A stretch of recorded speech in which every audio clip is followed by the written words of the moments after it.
to share to you that I researched many years, and I think that you understood what I mean, what I said, and right now I want Honorable Dr.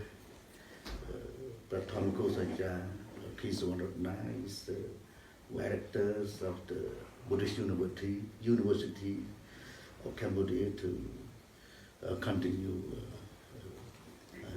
to say something like regarding the Dhammas of the Buddha.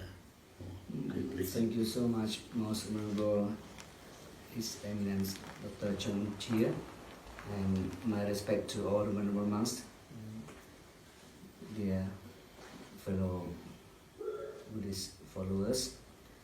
Now, as we mentioned earlier, it's a great opportunity for us, and that's also a great idea that you wanted to listen to some Dhamma explanation from the eminent monks here.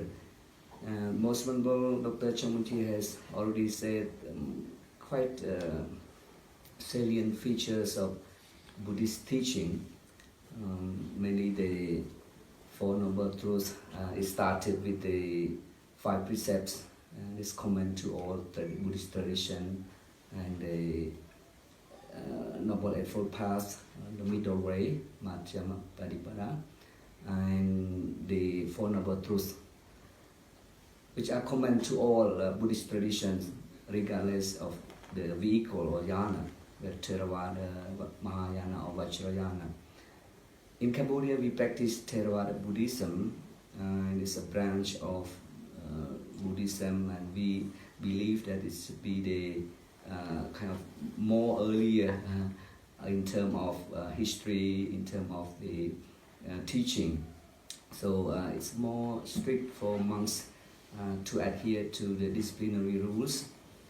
In Cambodia, the Theravada Buddhism prevails in Cambodia, Thailand, Myanmar, Laos, Sri Lanka, of course, and some part of China, southern Yunnan province, and also in southern Vietnam.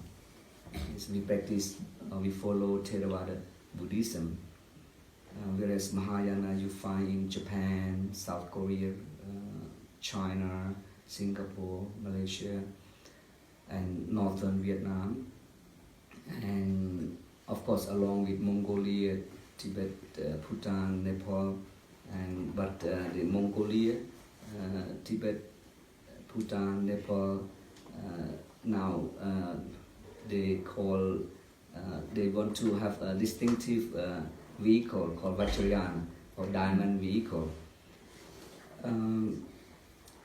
Whatever this tradition, we have common teaching in all our tradition. In Theravada, though we say that we follow the canonical teaching of the Buddha or the Tripitaka, and in Mahayana, Vajrayana, we have also the teachings which handed down from very ancient time, from especially Nagarjuna time, and since Buddhism was taken to Tibet, and also it flowed back to Bhutan, to Nepal, and also back to India later on. This Buddhist tradition, we have the common teachings, and also subdivided into several subsects or smaller tradition. Like in Theravada, also there's some smaller sects within Theravada Buddhism as well. Like in Cambodia, we have 2 smaller subsects, and in Thailand also, and in Myanmar there's different subsects, altogether 9, and in Sri Lanka 3 and 2, the one divided into 2, or 4, and in Vajrayana or Tibetan Buddhism, you have the 4 major tradition or sects called Nyingma, Karmapa, Sakyapa, and the Dalai Lama's yeah. So these four, and also in Mahayana, in Japan, in China, there are many more smaller sects.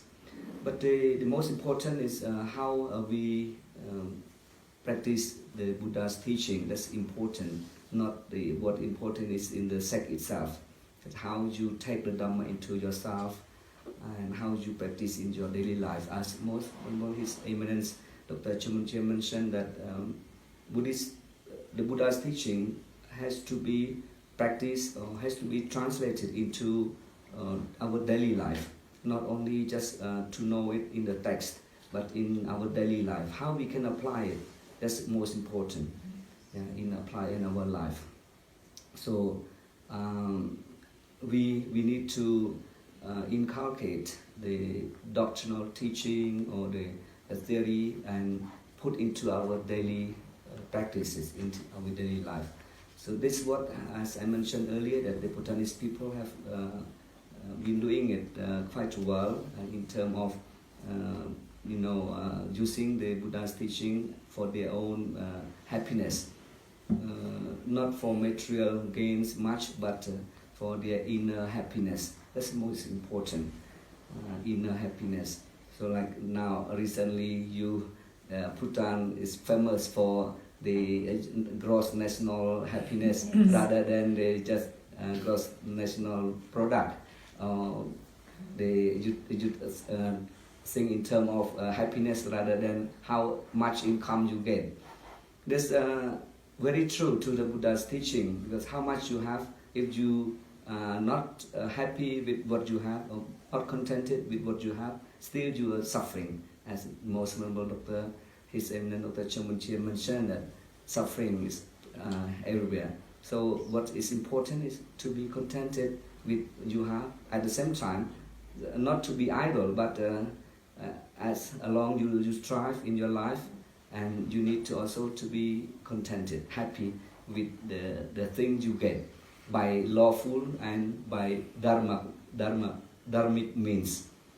What I mean, I want to say legal or lawful means, and dharma means sometimes it's legal or lawful, but it's not according to the dharma, according to the dharma.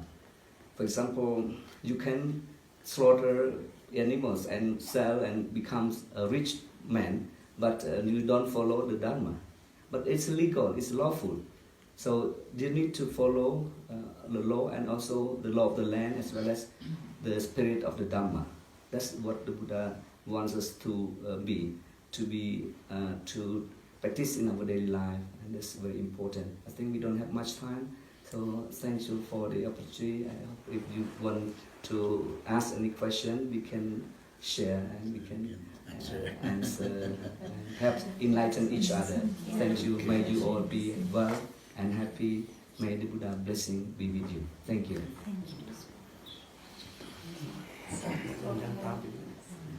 You have anything before we commence the blessing?